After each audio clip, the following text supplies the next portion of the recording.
निगरान वज़ीर आला पंजाब मोहसिन नकवी की स्पीड के सम्राट के हवाले से कैवलरी अंडरपास मंसूबा भी 100% तकमील के करीब है। कैवलरी अंडरपास की छत डाल दी गई है। कंक्रीट के खुश्क होने का अमल जारी है। LDA हुकाम और कॉन्ट्रैक्टर्स की जानिब से ब्यूटिफिकेशन का काम जारी। अंडरपास की आपको बताएं कि फिशा वॉल्स मुकम्मल हैं और पेंट वर्क भी मुकम्मल कर लिया गया है। मजीद तफसीलात जान लेते हैं दुरे नायाब से। जी दुरे नायाब।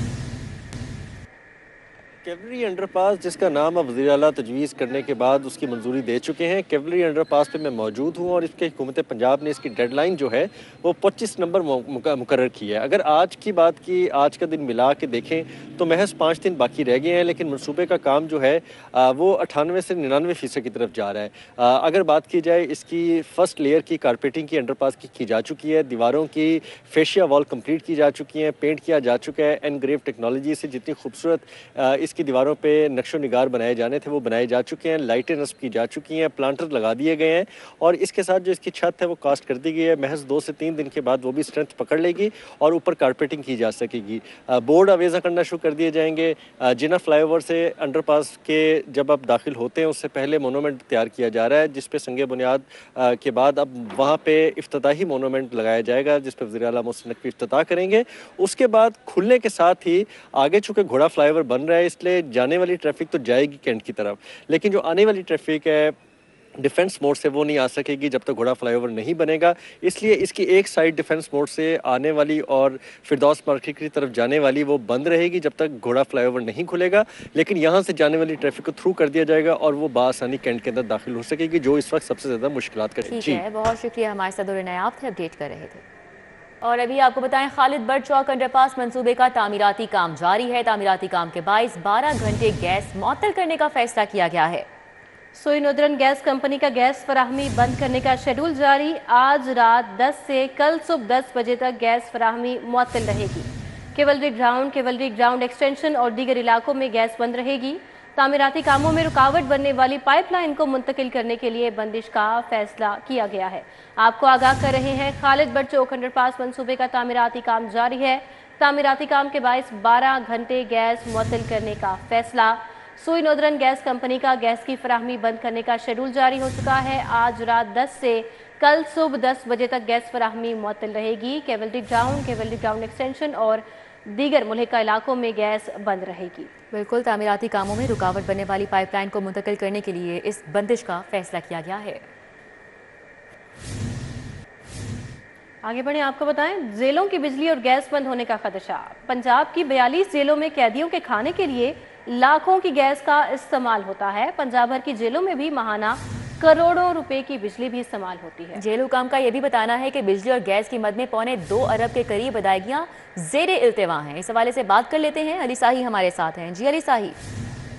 जी बिल्कुल, महकमा जेल खाना जात के जो आला हुकाम है उनके मुताबिक उन्होंने दूसरे क्वार्टर में हुकूमत से जो बिजली और गैस के बिल्स की अदायगियों की मद में 2 अरब से ज़ायद की डिमांड की गई थी, लेकिन इसके बावजूद हुकूमत ने सिर्फ 54 लाख रुपए जो हैं वो जारी किए हैं। जेल हुकाम के मुताबिक जो दोनों अदारे हैं गैस और बिजली के, इनकी 1.5 करोड़ से ज़ायद के पिछले वाजिबुल अदा वाजिबात हैं जो अरसा दराज से पेंडिंग हैं, जिसके लिए प्रॉपरली तमाम डिटेल्स भी फराहम की गई थी और फराहमी के लिए दरख्वास्त भी की गई थी, लेकिन इसके बावजूद मामूली फंड दिए गए हैं। जेल हुकाम का कहना है कि अगर अदायगियाँ ना की गई तो दोनों अदारों की जानब से वार्निंग दी गई है कि उनके कनेक्शन मुनक़ता कर दिए जाएंगे और जो जेलों में रोज़ाना की बुनियाद पे 63,000 से ज़ायद कैदियों के लिए खाना बनता है उसको तैयार करने में मुश्किलात का सामना होगा और बिजली की सप्लाई भी रुक जाएगी, जिससे तमाम का तमाम जो सिस्टम है वो ठप होकर रह जाएगा।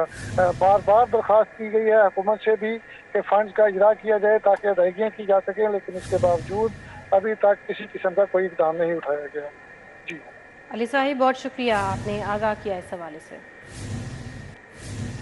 सेहत कार्ड पर इलाज, अस्पतालों का रेगुलर लाइसेंस होल्डर होना लाजमी करार। हेल्थ केयर कमीशन से आर्जी लाइसेंस लेने वाले अस्पताल पैनल से निकालने का फैसला। स्टेट लाइफ के पैनल पर मौजूद अस्पताल को हेल्थ केयर कमीशन से रेगुलराइज लाइसेंस लेने का हुक्म दिया गया है। सीनियर हेल्थ रिपोर्टर जाहिर चौधरी हमारे साथ हैं, मजीद डिटेल्स बताएंगे। जी जाहिर चौधरी। सेहत कार्ड पर मरीजों का इलाज करने वाले प्राइवेट अस्पताल जो हैं उन पर एक नई शर्त आयद कर दी गई है। तमाम प्राइवेट अस्पतालों के लिए पंजाब हेल्थ केयर कमीशन का रेगुलर लाइसेंस होल्डर होना लाजमी करार दे दिया गया है। इससे पहले जो प्रोविजनल लाइसेंस था, जो आर्जी लाइसेंस था पंजाब हेल्थ केयर कमीशन का, उसके हामिल जो प्राइवेट अस्पताल हैं वो भी सेहत कार्ड के ऊपर जो है वो इम्पैनल थे, उनको भी जो है वो पैनल पे शामिल किया गया था और उनमें भी सेहत कार्ड के ऊपर जो है वो इलाज मुआवजा हो रहा था। लेकिन अब शिकायत मौसूल होने पर जो है वो पंजाब जो हेल्थ इनिशिएटिव मैनेजमेंट कंपनी है उसकी जानिब से जो है वो सेहत कार्ड पर जो इलाज मुआवजा है वो आर्जी लाइसेंस के हामिल जो अस्पताल हैं वहाँ पे बंद करने का अंदिया दिया गया है। और ये जो है वो मोहलत दी गई है कि 30 नवंबर तक खुद को तमाम जो आर्जी लाइसेंस के हामिल प्राइवेट इलाजगाहें हैं वो regular licence Punjab health care commission से हासिल कर लें और इस पर अमल दरामद के लिए जो है वो स्टेट लाइफ को भी मरासरा अरसाल कर दिया गया है कि इस पर किया जाए। और ऐसे जाहिद चौधरी, आपका बहुत शुक्रिया। रेलवे के ग्रेड 17 और ग्रेड 18 के 6 अफसरान के तकर्रो तबादले। Senior mechanical officer power Salman Mujahir divisional mechanical engineer Kundian तैनात कर दिए गए। मज़ीद तफसीलात जान लेते हैं इस हवाले से सईद अहमद सईद से। सईद बताइएगा। जी बिल्कुल, रेलवे हेडक्वार्टर में ग्रेड 18 और 17 के 6 अफसरान के तकर्रो तबादले हैं वो कर दिए हैं और इस वजह से लाहौर रेलवे हेडक्वार्टर ने एक नोटिफिकेशन जारी किया है।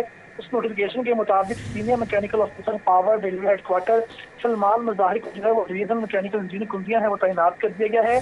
Senior mechanical engineer design railway headquarter Syed इकराम हैदर को सीनियर मैकेनिकल ऑफिसर पावर है वो तैनात करने की कमात वो जारी किए गए हैं। जबकि senior mechanical engineer Junaid Ahmed को डिवीजन मैकेनिकल इंजीनियर 1 कराची, जो कि वर्क्स मैनेजर मूवीपुरा सैटिश एहसान को जो है वो senior mechanical engineer railway headquarter Lahore तैनात करने का समात वो जारी किए गए हैं। इसके साथ ही assistant mechanical engineer Saifullah Jamali को जो है वो असिस्टेंट मैकेनिकल इंजीनियर 2 कराची तैनात करने की कमात वो जारी कर दी गई है। जी ठीक है, बहुत शुक्रिया। सईद अहमद सईद हमारे साथ थे, अपडेट कर रहे थे। मौसम सरमा की आमद और सोलर पैनल की कीमतों में कमी वाक़ई हो रही है। दर्जा अव्वल के सोलर पैनल की कीमत 60 से 65 रुपए फी वॉट तक पहुंच चुकी है। मज़ीद तफसील जानते हैं इस खबर की सईद अहमद सईद से। जी सईद, अपडेट कीजिएगा। जी बिल्कुल, मौसम सरमा की आमद के साथ ही सोलर पैनल की बात करें तो उसकी कीमतों में नुमाया कमी है वो वाक़या हुई है। वो सोलर पैनल जो गुज़श्ता साल इन्हीं रोज़ में 120 रुपये फ़ी वाट कीमत थी, अब उनकी कीमत है वो 60 से 65 रुपये फ़ी वाट है वो हो गई है। इस वाले से आज एक इजलास है वो लाहौर माल रोड के ऊपर है, जो कि सोलर पैनल एसोसिएशन के सदर शहाब कुरैशी के साथ तय हुआ है और उनकी तरफ से ये फैसला किया गया है कि एक मरासला जो है वो CM पंजाब और वफाकी प्राइम मिनिस्टर को जो है वो अरसाल किया जाएगा ताकि उनके ऊपर जो मज़ीद इनके तहफ़्ज़ात हैं जिनमें LC का बर वक्त ना खुलना और इसके साथ साथ जो दीगर बैंकों की तरफ से सस्ता लोन फ्राहम न करने के मामला हैं उसके ऊपर मज़ीद अगर ये मामला तय पाते हैं तो ये सोलर पैनल मज़ीद सस्ता है वो सार्फिन के लिए हो जाएगा। इस वक्त हमारे साथ सदर सोलर पैनल एसोसिएशन माल रोड शहाब कुरैशी में जिनसे बात करेंगे। कुरैशी साहब, क्या कहेंगे? कीमतें हैं वो मज़ीद सस्ती हो रही हैं लेकिन कुछ वजूहात हैं, LC का ना खुलना, बैंकों का लोन ना देना, तो क्या समझते हैं इससे मज़ीद फ़र्क पड़ेगा? जी बिस्मिल्लाहिर्रहमानिर्रहीम। सबसे पहले तो मैं ये बताऊं कि आजकल जो महंगाई का दौर है और जिस हिसाब से तमाम अशिया खुर्दनोश की चीज़ें अपने अरूज पर मौजूद हैं, इस टाइम सोलर अपनी सस्ती तरीन सतह पर मौजूद है। सोलर इस टाइम हर घर की ज़रूरत है। सोलर के ज़रिए आप सईद हमारे साथ अपडेट कर रहे थे।